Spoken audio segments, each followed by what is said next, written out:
என்னைய பார்த்து நெறைய பேர் வந்து பொறாமப்படுவாங்க. "எப்படி இவ மட்டும் எல்லா ப்ளவுஸும் நீட்டா தைக்கிறா? யாரும் எந்த கம்ப்ளைண்ட்டும் சொல்றதில்லையே!" அப்படின்னு சொல்லிட்டு, பல பேரும் பலவிதமான விமர்சனங்கள வந்து என் முன்னாடி வைப்பாங்க.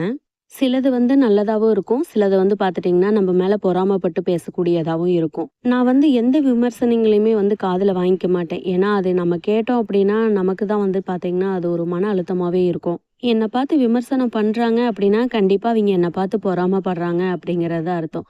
ஏன்னா, ஒருத்தர் வந்து நம்மளை பார்த்து பொறாமப்படுறாங்க அப்படின்னா, நாம வந்து முன்னேறிட்டு இருக்கோம்னு அர்த்தம். ஏன்னா, ஒருத்தனோட வளர்ச்சி பிடிக்கல அப்படின்னா தான் மத்தவங்க வந்து வளர்றவன பார்த்து பொறாமப்படுவாங்க. அந்த வகையில வந்து பார்த்துட்டிங்கன்னா, எனக்கு ரொம்ப ரொம்ப சந்தோஷமா தான் இருக்கும். நாமளும் வளர்ந்துட்டுருக்கோம் அப்படின்னு சொல்லிட்டு. அதனால உங்களைய வந்து யாரும் வந்து ஏதாவது "நீ அப்படி பண்ணிட்ட, இப்படி பண்ணிட்ட, அதை பண்ற, இதை பண்றேன்னு" சொன்னாலும் காதுலயே போட்டுக்காதீங்க.